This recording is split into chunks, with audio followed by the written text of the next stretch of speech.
I don't want to be in this. And welcome everybody to the second game of the High School Esports League for tonight. Now, unfortunately, we do have a swap of our casters. Of course, Jackson Prote Williams is still here, but my name is Ewan Iardis Reed, replacing poor little Benji, who did not survive the trip over. So, Prote, how are we today? I am absolutely fantastic. It's good to be back, guys. And I'm ready for this. And is this game a tiebreaker by any chance, or is this like just a? I believe, unless I'm horribly mistaken, this is in fact a tiebreaker between these two teams. So it's quite a lot on the line for these two teams. We are, as was said in the first game, really starting to poke at finals, and every win for every one of these teams is just so important. So without further ado, I believe we should actually introduce the two teams that will be facing up against each other in tonight's game. So what will be on the blue side is the Perth Modern School. And on the red side of the rift facing them is Kolbe Catholic College. Now, this is a team that's both these teams have come up several times in our casting, so it's going to be interesting to see what these two teams can pull out now, considering we've seen them a few times before.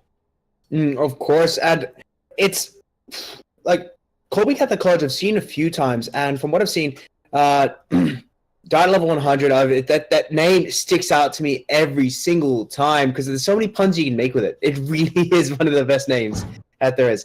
It's Nubby McBobby. It's like it's one of those things, guys, that we have to do is you have to get Yatos to say that in every team fight because that'd be amazing to watch. That's also not happening because, well, let's be real with ourselves. I struggle with pronouncing names as it is.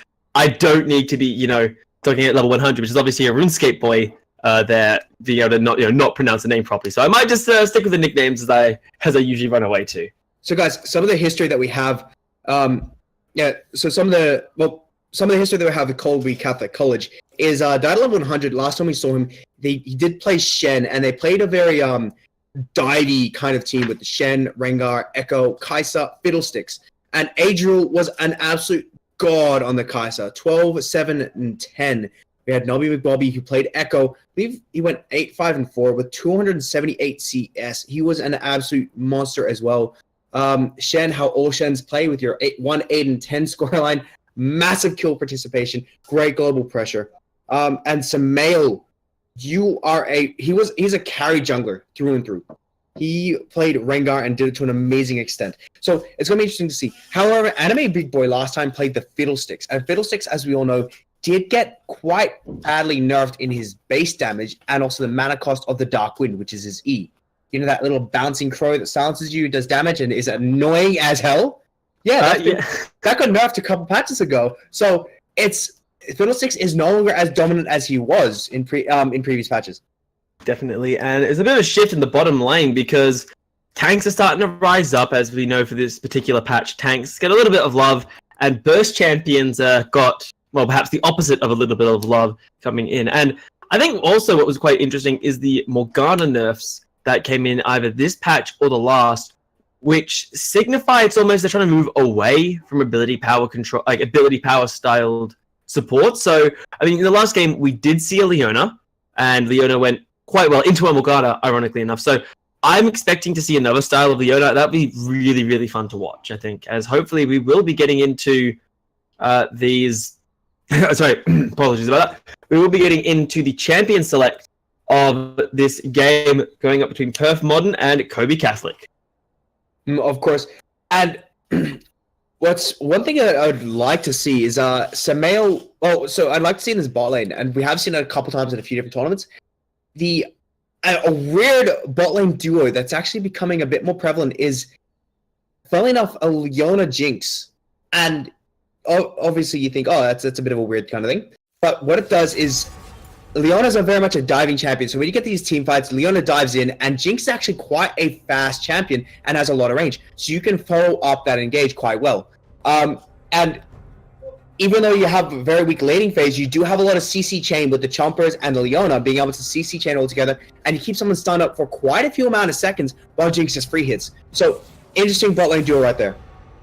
Indeed, but we have loaded ourselves into the banning phase of the first game, and the first one taken away is actually the Echo, immediately followed by the Draven, so these feel a bit like really power picks. Now, Nobby, I do believe, the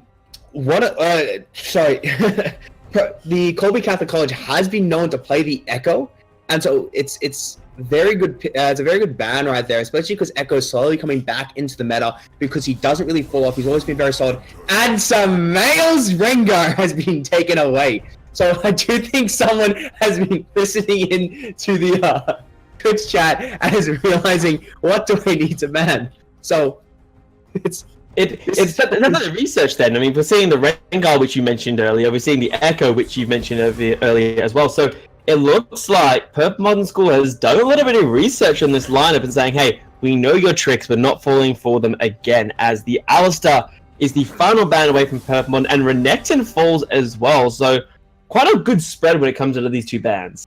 Yep, but key thing here is probably the Alistar. And now Alistar being taken away from being taken away from our boy, Anime Big Boy.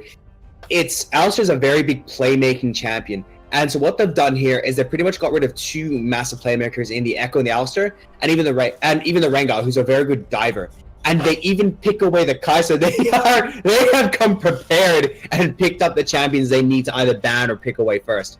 So exactly. This is Perth Modern College, is it? Perth Modern College on the left side. Perth Modern School, sorry.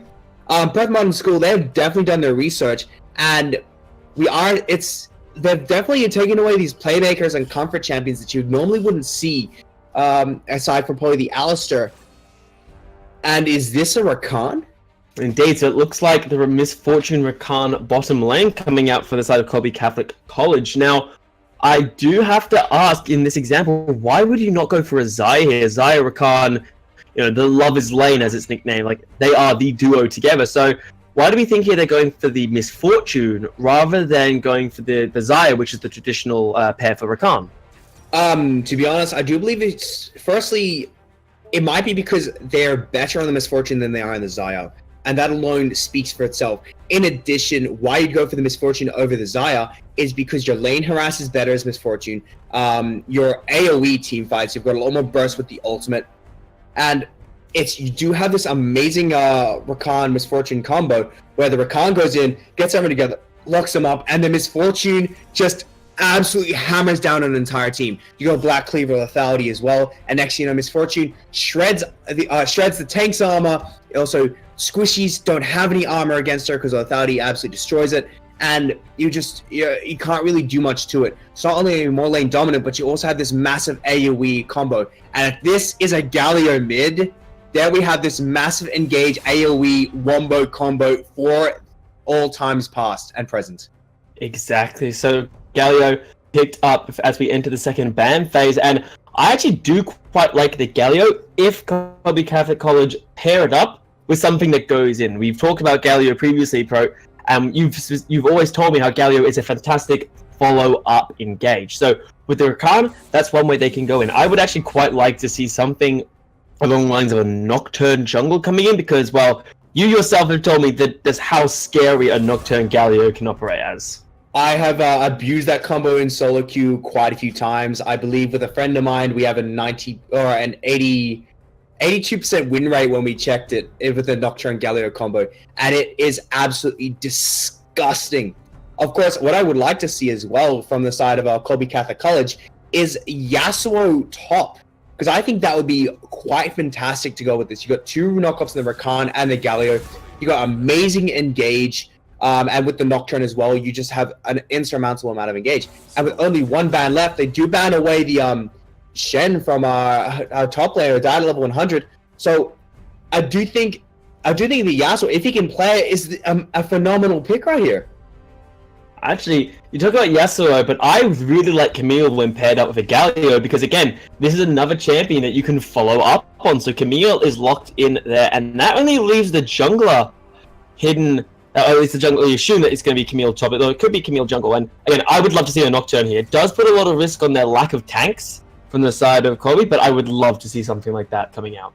Well, you do have the Rakan, who does go a little bit. He does have some tanky tanky items that he gets. The Camille goes a bruiser kind of thing. Galio with the damage reduction. So you do have a kind of like a bruiserish lineup. So it's going to be very hard for them to really just decimate that. And considering they already have the Kai'Sa, tanks aren't really a top priority because of how well Kai'Sa goes into tanks. But of course, this is it's the Alawi top lane. But no, that's been allowing mid, or is that an Ornn middle lane? That's could be an actually that's a good question. You know what would be really good? Tarik top, Ornn support, Alawi mid. That'd be amazing.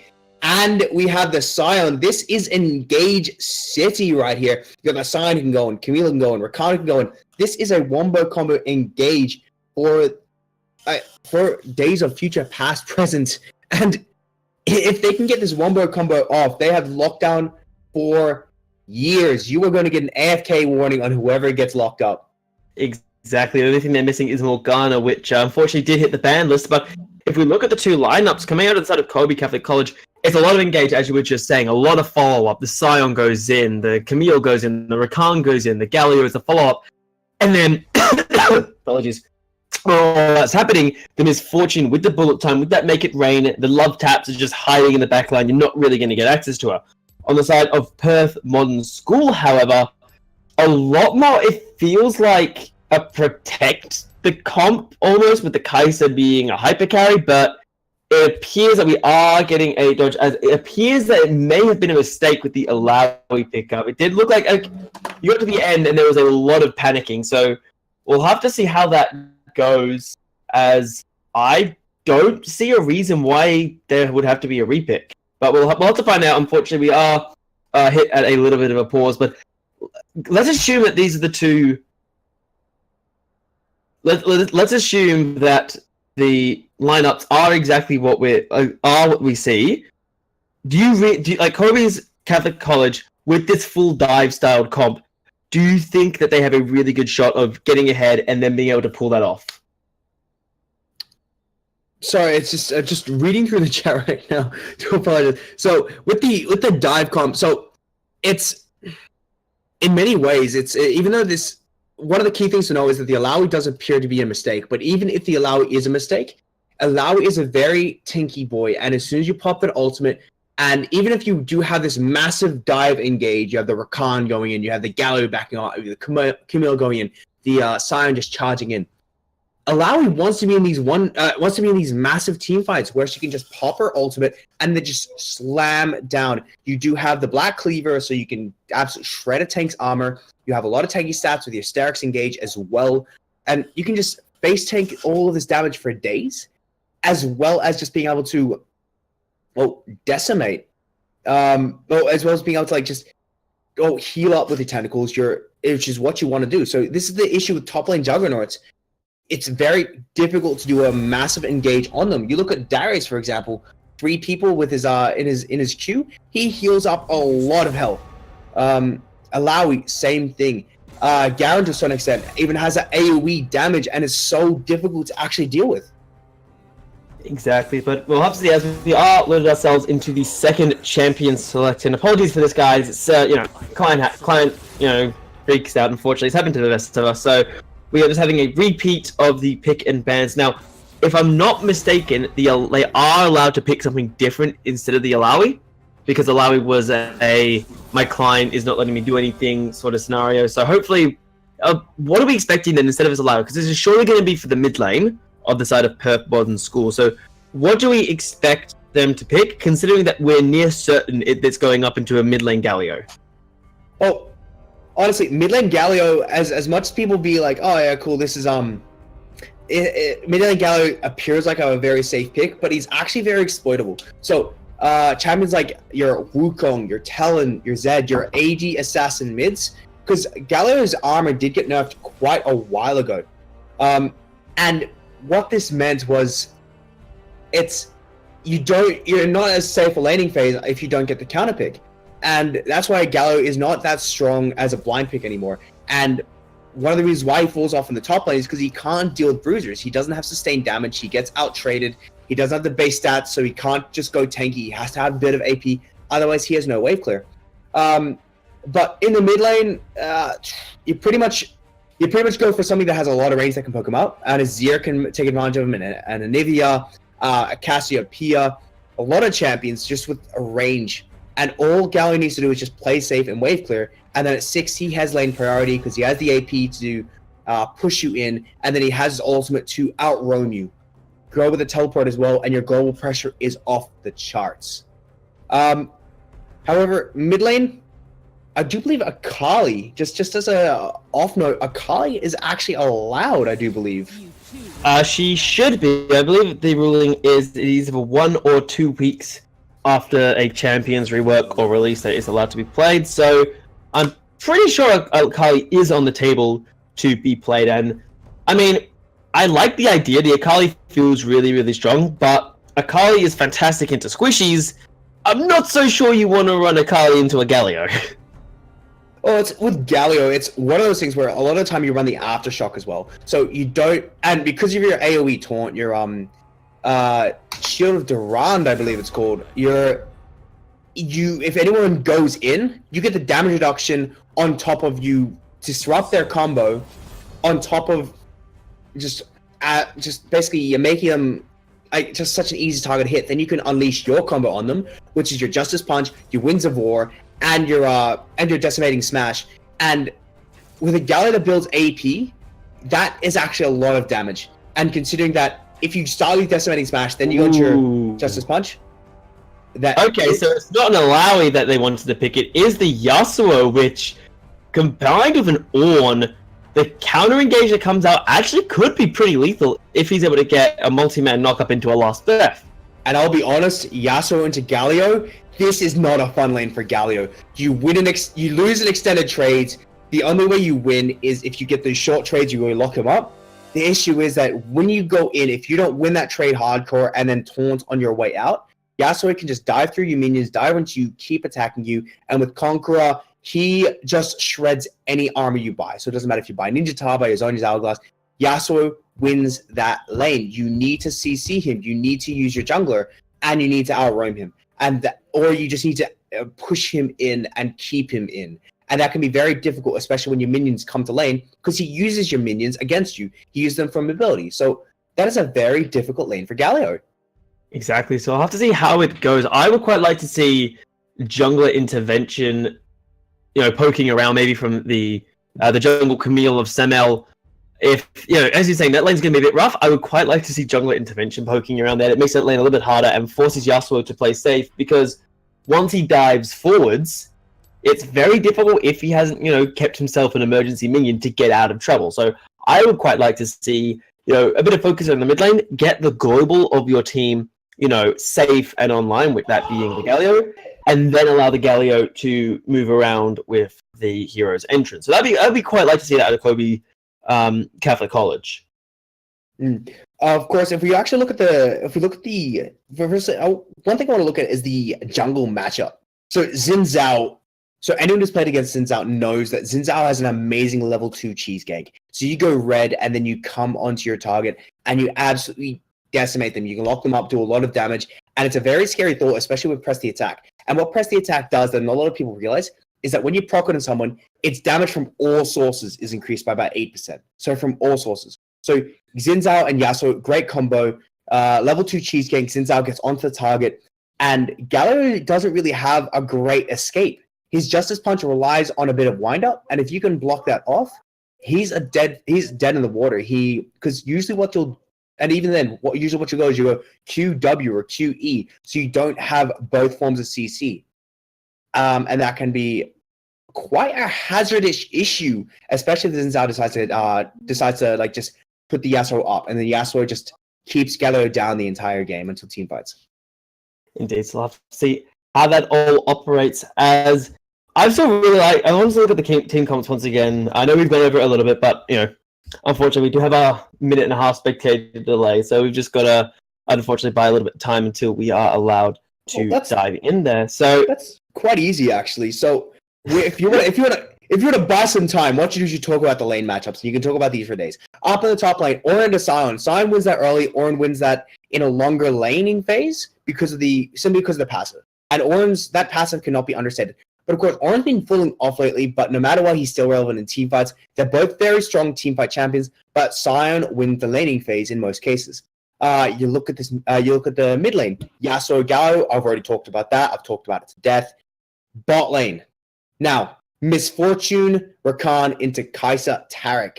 Now, Taric it's going to be very hard for the Dazzle to actually get onto the Rakan, and Rakan is going to be able to get in there, do a CC, get it, use his shield to keep himself healthy, use his Gleaming Quill to help him up, to help him heal up his carry, and then he'll be healthy as hell. And Kai'Sa takes a lot of skill. Taric is going to struggle quite a bit in the early stages against a team that has such long range and such great engage and disengage in this Misfortune Rakan, especially because the Misfortune has so much extra harass, and Taric's sustain in lane isn't that great because it's so mana reliant. Exactly, but then there are solutions to the issue of the Taric mana issue. I believe currently the solution is you build a tier of the goddess within your first couple backs, and then usually sit it for the rest of the game. So, I mean, yeah, there's mana issues, but there are solutions to those mana issues to come in, as hopefully we will be loading ourselves into the second game of the night between Perth Modern School and Kolbe Catholic College. Now, we see the two teams. As we've had the last couple minutes to discuss, we are very aware of what these teams are intending to do to each other. Now, I have to ask at the comps, who do you have faith in to take this game? I'll be honest, basing on the comps alone, I just feel like there's so much more synergy with Kolbe Catholic College. In regards to lane matchups, it's the Galio can neutralize the lane, but he has actually gone the Guardian instead of the Aftershock. So that's a bit of a questionable choice from the Galio, unless he's going a really tanky build. And he's going a very supportive build. So I think it edged towards Kolbe Catholic College, but the issue comes when Kai'Sa starts coming online, because Kai'Sa scales like a madman, and then Taric and Auron can do so much peel, and Yasuo Auron combo is just so strong because of the sheer amount of knockups. Definitely. So obviously, we have one vote on the side of Kolbe Catholic College coming out of Perth. And now, I really want to vote for Kolbe Catholic. I love their engage. I love the sheer amount of map pressure that they can put on with the Sion, with the Galio, and the Camille, whose hookshot ganks are damn well terrifying. And I've cast an event recently where I saw a Dark Harvest Misfortune half-shot a Caitlyn at 10 minutes. Like, it was disgusting. But as much as I love their team, I'm going to put my money behind Perth Modern School. I really like the synergy out of their top and mid laner. The Ornn into the Yasuo combo, I think, is really, really strong. And I have faith that if they land onto the Misfortune, they can win the team fight from there, because Kolbe Catholic College, as my spectator lovely decides to crash, Kolbe Catholic College have one damage threat, which is the Misfortune. You kill that Misfortune, the Camille just sort of exists. And as Galio, as we've mentioned earlier, is not really going to be a high damage threat because he's running the Guardian and he's more than likely going to go for this full tank build. So I look at the lineup and I think to myself, oh boy, okay, so unfortunately we do appear to have a spectator client issue, so we will get back to that. But I have faith in Perth Modern not to fall behind in the early stages, as it appears we are having some technical issues. Okay, sweet. So so luckily I have got one of the people on my I've actually got one of the people on my friends list. So we are going to so just spectate through me and we should be able to get back into this. I do have the one, the only Ikajo on my friends list. Do you actually? Yes, I do. Yeah, so mate, someone has to be prepared, because obviously the play-by-play wasn't. So Carl Costa stepped in and he's done his job. for once. I mean, it's your job to do the forward research and the prep work. So I mean, Wait, what research? That is on you. Wait, that's my job to do research. What?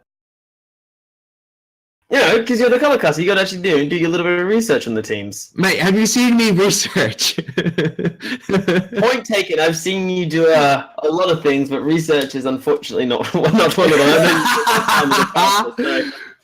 We will be pausing at 30 seconds just to ensure that we are syncing up with our lovely host, who is the one live streaming and broadcasting this to everyone. So we'll just wait for her to set herself up. But now we are a little into the game, and we can see already on our minimap, at least I don't know if it's come across on stream just yet, that there is a bit of a stack up coming out of the side of the Catholic College. We're seeing all the members, prepping up for the bottom side, and with Camille, with the Rakan, even with the Galio taunt, are we expecting some level 1 shenanigans to come in?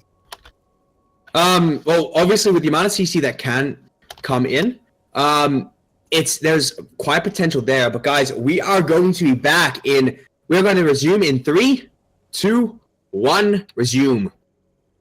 So hopefully that is us and hope that's everything synced up. As we see okay, talk about level 1s. Shield of Duran on Galio, level 1. Your opinions? Honestly, I don't mind it into an AP lane. The potential for it is it's quite good, especially if you get early jungle interference. And with champions like Camille, who will probably run the Q first for the jungle clear and then the hook shot second. You got very good level 2 ganks, you got good follow-up CC with the Shield of Duran. On top of that, you have the damage reduction, and on a champion like Yasuo, the aura potential is right there, and the pings are happening everywhere. What the? I'm now looking at the minimap properly. What the hell is this? Is this Sparta? Have we reached Sparta at this point? It's just how. This is such a distracting thing to cast. You have this much casting. But of course, we do actually have the Guardian on the Tarak as well. So what this does is allows for less fighting potential, less damage potential from the attack, less tankiness, but trades it off for more protection for the AD carry and more burst more protection against burst for the Kai'Sa. But of course, it does look like Anime Big Boy actually did steal the blue buff, and we did see the cheese gank in mid, like I predicted before. So that is a complete waste, but of course, Anime Big Boy, he has the blue buff. This is a shocking start for Samael in the jungle. That's really rough. To lose your first buff that sucks, and it's not as bad if it went to the other jungler, then you're just really depressed, but the fact that it has gone over to your own support means they had better win that lane, but it definitely doesn't look it, as we're seeing the side of Kolbe Catholic having a bit of struggling across all lanes. Their top lane is being shoved in there. But is doubling the CS of his opposite number, so... Oh my lord, looks like going in early to make it rain coming out. Hansen forced to flash his way out of there. I think he was have heal coming out just for the movement speed. They don't want to let him get away. One more hit will do it. There we go. First blood coming in for Hadriel, so that is a good start, especially considering the fact that Anime Big Boy has taken Sam's blue buff. Yep, and of course that was a lot of investment from someone as well. There was a flash from Samael and Adriel, as well as a heal from Adriel, and the ignite from Anime Big Boy, and all of that. The kill actually went on to Adriel, and that is huge, especially because this first is one of those AD carries that has early spikes. You can go your lethality, you can go your Black Cleaver, and just for your ultimate kind of damage. And this can be quite intense, but up in the top lane, it seems to be quite problematic for that level 100, especially winning this lane, but he's actually struggling quite a bit against this Ornn. I feel part of the reason he may be struggling is because he's gone for the Aftershock Keystone, which, I mean, I've played my fair share of Scion into tanks, and that's not what you want to be running realistically. I think Grasp of the Undying may have been maybe a bit of a more ideal choice, because Aftershock, you can only proc it on your Decimating Smash and your ultimate, and realistically, like, why not Grasp? Well, it's one of those things, because so yeah, Grasp is you need to get in range for those trades, and anyone who plays against Ornn knows you do not want to get in close for those trades, because those trades up close, or is going to win against Died at level 100. Sion wants to keep you at range, wants to burst you down with his E and his decimating smash, and the extra tankiness does actually help tremendously for team fights. So it allows him to like maybe not have as great a laning phase, but go for a better team fight kind of response. Exactly. We'll have to see where it goes. I prefer the grass, but well, I'm not the one that is playing in today's match, so we'll have to. Well, how's your laning phase normally, Arthos? That's what I want to know. Pardon? How's your laning phase normally? Is it like his? I do nothing for 30 minutes and then we lose because I've had no impact on the match for 30 minutes. So that's typically how my laning phases go. But it seems that the Emperor up in the top lane is doing really well up against this Sion here, who is having a little bit of a. We are frozen on a screen as our spectator is having a lot of. Appears to have frozen, so we'll hopefully resync up with them in only a few minutes, so we'll have to find a time to go to. I say maybe 5 minutes might be a time to move to, so let's wait for that to come in.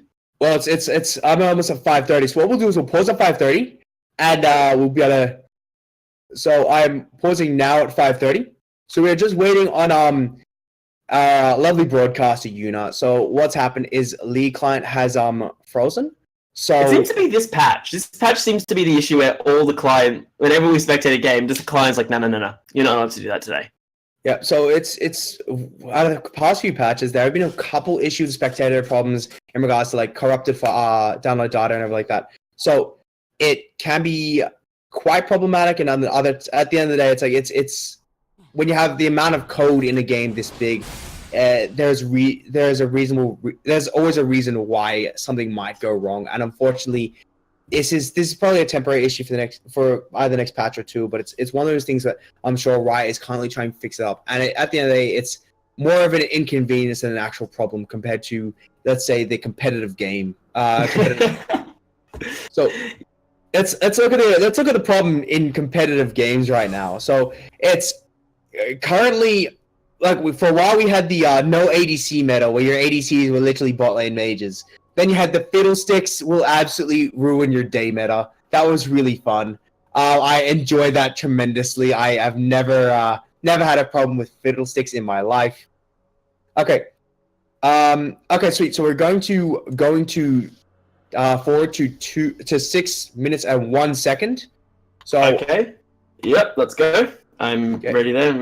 We'll count ourselves. If you want to count us in, please, bro. Yep. Okay. And ready in 3, 2, 1, and resume. Alright, there we go. So hopefully, we do apologize about this, guys. Wait, what? Harry has already gone down, so that was very sad. Samuel, what the? That was a bit ambitious. Emperor is on the wrong side of where he needs to be. Bellow's Breath does give him a shield, so he should be good for now. And actually, he might be able to get the flash coming out. Decimating Smash does connect, but it is not able to pick up the kill as quite a few... Whoa, my lord, Hansen's in a lot of trouble. Hansen's going to go down to the last tick of it. Anime Big Boy sitting on his second kill of the game.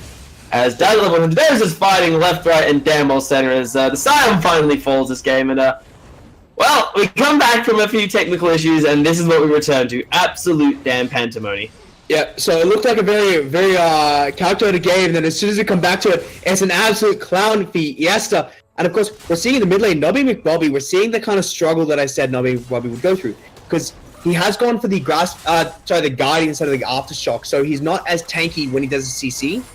And that can cost him quite a lot, especially with the Conqueror coming out from the Yasuo. And considering that Galio's gone for the Castle of Eons, he doesn't have the wave clear yet. He's got more sustained kind of build, but even then, it's going to be so hard for him. Like he attacks the caster minions, and that's the damage he does. Oh, did he just miss a cannon? That's rude to call them out on that. But first things first, guys. Our spectator, we do have to apologize about that. The spectator's client is our host is apparently, the timer is apparently stuck at 1 minute 20 seconds into the game and is refusing to move, despite the fact that we can see it moving on stream. So apologies about that, guys. It's just, well, technical issues is what we're having here today. It's a double man stump coming out of Harrier coming in. I don't think they want to try force this dive, so they got to be a little careful there. Yeah, so apologize for any technical issues, guys, but of course unfortunately that is a client side, and there's nothing we can do about it at the moment aside from trying to fix it. We are seeing Ikajo just like he's made some impact in the top lane. Kolbe Forgel coming out super early. This is a bit ambitious. Actually, never mind, not ambitious at all. When well, welcome to the League of Tanks, ladies and gentlemen, where tanks can solo out literally anything. Oh my lord, double up is not enough. Azera's is fighting left, right, and damn well center in this map. Knockup coming in, as well as the last Brave Knob is in quite a little bit of trouble, but manages to get his way out there alive for now. I think playmaking gave him permission to live rather than anything else. The issue was that Nami with Bobby, I believe he still had the taunt, so playmaking the taunt would have been up soon. So playmaking continued to follow. Nami with Bobby taunt on the tower, and that is a death sentence for a lot of people, especially because we didn't have the minions to try and get out of there. So we would have to try and rely on just what's left of his health. But of course, Nami with Bobby, no AP, he's got no wave clear, and he's struggling hardcore in this lane. He is down more than 20 CS, and it's only going to get worse from here on out. Exactly, and Yasuo, we all know Yasuo scales like a beast, and when he's got something that is just so good for knockups, actually we'll come to that a little bit as that. I like the idea, but the execution could use a little work. Like, you guys, you get an 8 out of 10 for effort, a 9 out of 10 for style, and a 2 out of 10 for execution. Basically, I like the idea. When you're struggling, when you're a little bit behind, I really like it when teams try and force players early, rather than simply sitting back and bleeding out slowly. So, Anime Big Boy, I think, had the right intention. Unfortunately, their execution, well, he needs to land the quickness as well as the grand entrance if they really want to try to force something there.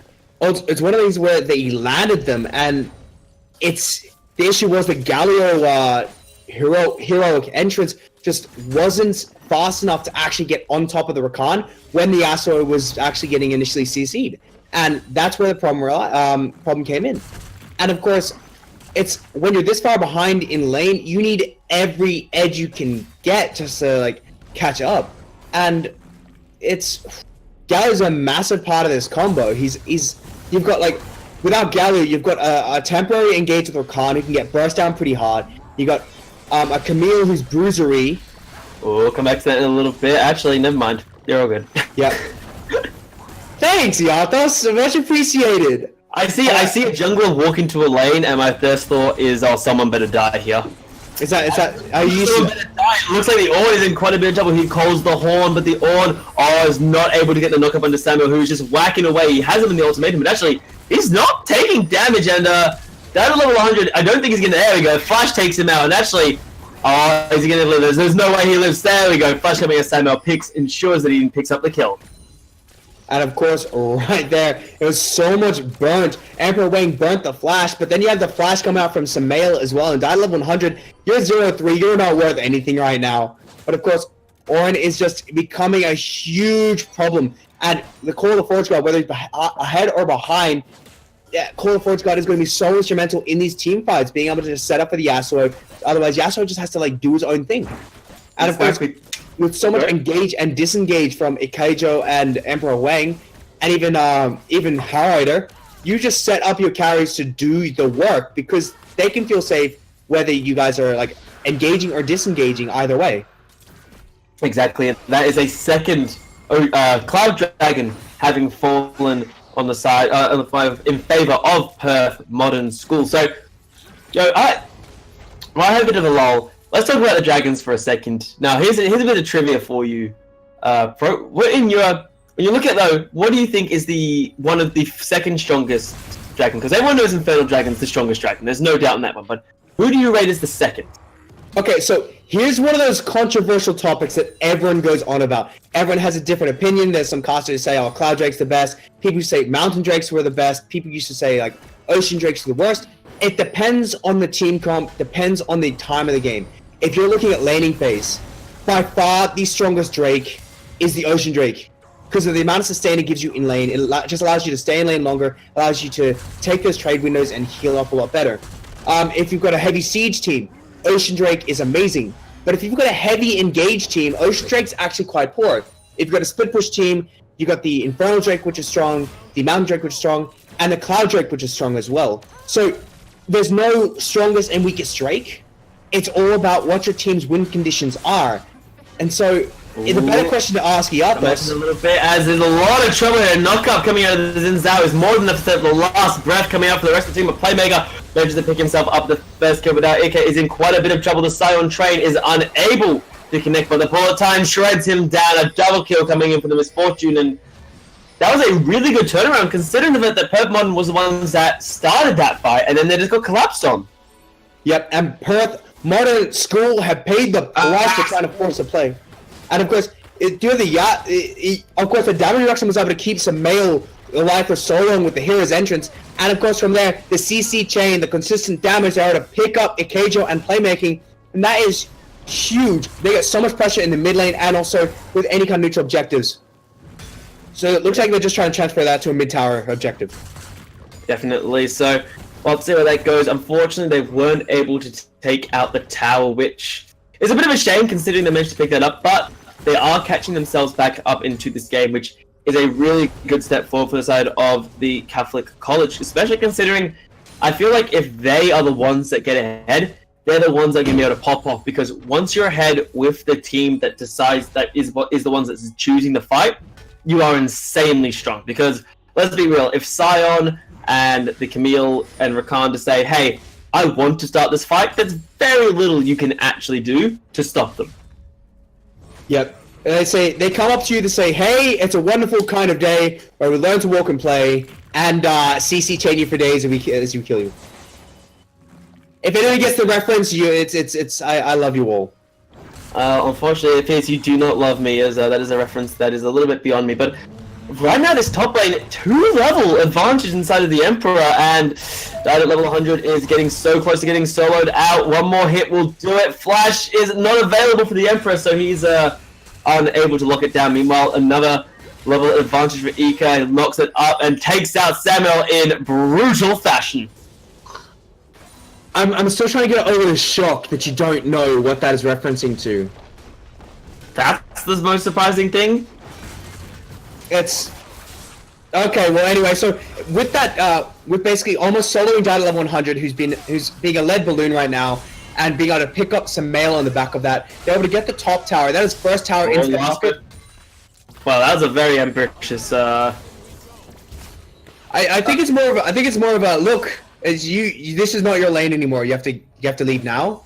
I think that's what it's more like. It's not really a it's more of just a warning shot, being like, I can do whatever I want, and I want you out of this lane. I think that's it's because at the end of the day, the last breath, I do believe it has quite a short cooldown.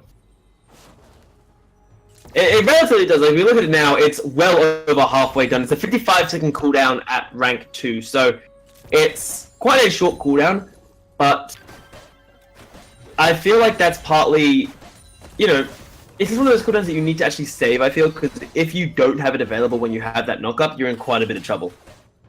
Of course, and if we look at the pressure on the map right now, and the fact that we have the 2 Cloud Drakes on the side of our boys Perth Modern School, they can out-rotate. Hexagon main coming in Sam. I feel that's very ambitious. Cosmic Radiance coming out as well as the hero's entrance, but they're unable to do any damage right now. Bullet time finally coming out, trying to set them apart, but it is simply not a whole lot of damage. Just the Duskblade there for the Misfortune. The Galio is taunted up, knocked up, and surely flashes out. No, it's not enough. Ejo went a little bit too deep there, and well, that was really ambitious coming out. The anime big boy is now going to suffer the price as Hansen cuts him down for size. A triple kill coming in, and possibly pentakill in the eyes of Hansen, as we see a flash coming out of anime. The Emperor there, a knock-up coming out, died, and I really think they can try forces, but while all this is happening, whoa, what the hell? Died at level 100, decides, you know what, we don't need this, but 2 turrets falling in the middle lane. Yasuo, while all this has happened, is pushing to the mid, and if they don't stop him soon, that's going to be an inhibitor. And of course, right there, we see the biggest cock of engages I have ever seen. We saw Navi McBobby charge up the taunt, being like, Oh no, Samuel's going back in.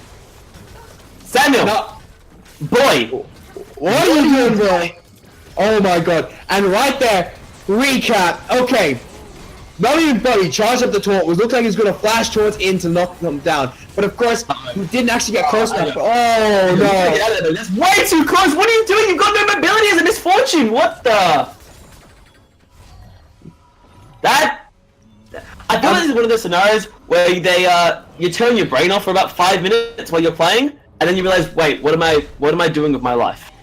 So that is 4 towers, 2 drakes, a Rift Herald, 11 kills to 6, 8,000 gold lead, all on the back of one of the most shocking engages I have ever seen in this tournament so far. And it's like, it's just a complete miscommunication. And they could have recovered if it hadn't been for Heroida's ultimate, just making 3 of them invincible for the longest period of time. So Miss Fortune was just sitting on her bullet time for so long, not able to use it because it would be completely useless. And by the time she finally used it, the fight was already over. They were locked down, they were out, the tanks were out of there, they were zoned off, split up, and destroyed one by one. And then, for some reason, Dad Level 100 decided to go back in, Samael decided to go back in, and Angel thought, you know what? Surely, we just saw all 4 of them down there. Surely they wouldn't still be down there. And this has led to, like, another Cloud Drake, and this is turning to such a one-sided match right now. Indeed, Perth Modern School are in a really dominating position. 8,000 gold in the lead. Baron spawning in only about 30 seconds, sitting on 3 Cloud Dragons, and the 4th dragon of this game is in fact a Mountain Dragon that will be coming in, which, well, if Perth Modern School pick themselves up a Mountain Dragon, I am a bit worried for the Catholic College because their structures are already falling. They've lost 4 turrets, and it's just a little worrying because they're behind, and I don't see what their solution is. With playmaking split pushing with the Rift Herald up and available, you have to assume he's going to pop that on the bottom side while the rest of the team rotates top. Oh, let's see the win conditions so far. You cannot win the split push because Dad Level 100 and Nubbing Bobby cannot match Emperor Wang and playmaking. They have too much sustained damage, they have too much split pushing capabilities, so you can't beat them in the split push.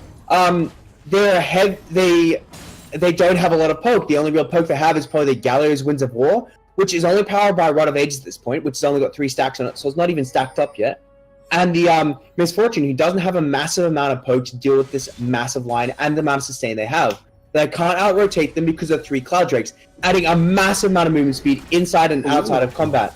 The Rift Herald That's the Rift Herald popped on the bottom side of the map along the hero's entrance, as well as the Hextech ultimate playmaking. You better make one hell of a play here. The knockup is not able to get the last breath, and unfortunately, Flash is able to get. Oh my lord, no way! He turns it around, he picks up himself 1 kill playmaking.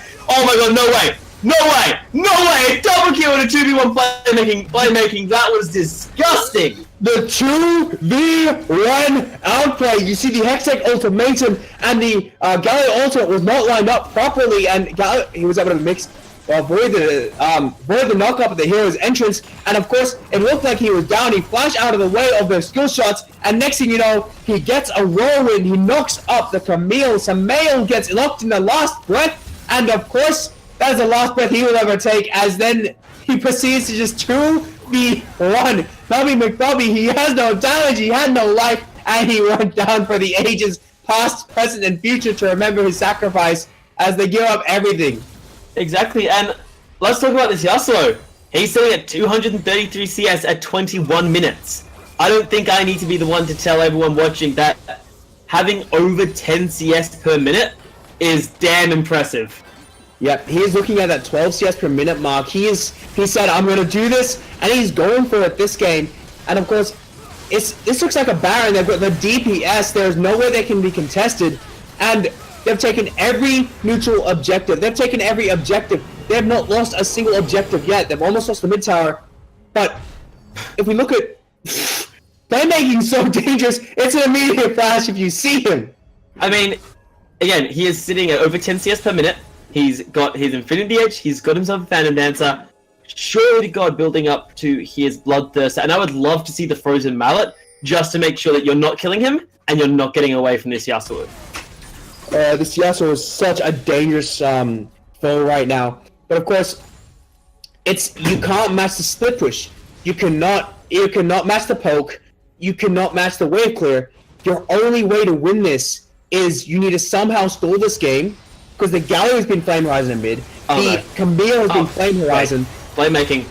He's getting charmed up. It's a 1 versus 3. He is in quite a little bit of trouble. He gets the knockup. No, it doesn't look like it. There we go. Double knockup, but it is not enough. Samuel kicks him in the face, takes him down, and well, he tried his best, but a little bit. Whoa! Iko really wants revenge there. Managed to pick himself up 1 kill. Samuel is in now quite a little bit of trouble as the Emperor is here. Lovely flash coming out of Samuel, but the Orn Horde is called, and well, a little bit of goalpost there as it does not land on anybody. Samuel is trying to stay alive, kites his way out of there, but it is not going to be enough. Hero entrance finally coming in, interrupted actually by the Emperor, who gets the knock up there. But while all this is happening, split push on the top side, and you know, Kolbe Catholic have to really try to keep these waves clear, but I don't think they can.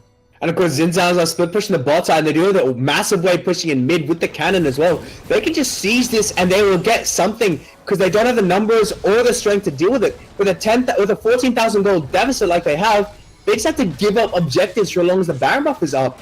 The only way they can really win is if they get a good pick off. They can't win a team fight engage, even if they get the team fight engages of a lifetime. Oh my lord, Adra is almost soloed up by the jungler, who is taking a little bit, not too much damage. Adra is finally taken out as the killer instinct coming out of Hanson is able to pick it up. Level 100 dies once again. Unfortunately, the 100 time he's died this game, Nobby is in a lot of trouble and died. Level 100 unfortunately will fall once again as with over a 10k gold lead, Baron buff without losing a single damn objective on the map. Perth Modern School will take a damn clean game over Kolbe Catholic College. It's honestly, I'm so disappointed that I wasn't able to predict that properly, but of course I have to give it to them. That was some amazing outplay potential. They just had this early lead, and every single lane just decimated like crazy, and there was nothing that they could do. It was just absolute destruction from start to finish, and Perth Modern School was able to destroy Kolbe Catholic College in just such a one-sided victory. Exactly. It feels like the old adage of win lane, win game, as well, Playmaking did his thing mid lane, and then when he got him on the bottom lane split push, we saw exactly what he was doing, and Emperor Wang did a beautiful job keeping Guide at level 100 up on the top side, denying him a CS, and even getting a couple solo kills under his belt as well. So really good job there coming out of Perth Modern School. So this team will be advancing. I'm not sure the exact standing, so I don't know if Kolbe Catholic College will be advancing to a losers bracket or what's happening on that end. So we do apologize for not knowing the exact direction, but I believe there's still 1 or 2 weeks left of playoffs before we start reaching the finals, Pro. So there's still plenty of time for these teams to have a bit of clawing around. Yeah, indeed. And of course, leading up, of course, patches will always change, and you can always work on your team strats. What appeared to happen there for Kolbe Catholic College was a complete lack of synergy when everything happened. The Nobby McBobby and Samael had no real communication. Samael would go in, and then it seemed to be delayed Hero's entrance from Nobby McBobby. And you could see that be apparent in their combos. If you do it properly, Hextech Ultimatum and the Hero's entrance will guarantee a knock up on the Hero's entrance, as well as give you the damage reduction. So it was... I do think Kolbe Catholic College do need a lot of work on their team, on their synergy. And it's our boys Perth Modern School, they were able to show massive flaws in the actual play style of Kolbe Catholic College. Exactly, but that is going to be it from us tonight, as that is the final game we are doing. So I'd like to thank everyone who was here, at least for the first and second game of the night as a spectator player. And of course, I thank you to the teachers and of course the schools and organizers who are ensuring that the high school esports league is running to its utmost efficient. So that is it from us for tonight. So hopefully we'll see you in the next week. I'm uncertain who's playing in those games just yet, but hopefully we'll see you there with myself, Prote, Tico, and of course our lovely host, Gina. Thank you very much for coming to tonight's games, and we hope to see you next week. Ciao, guys.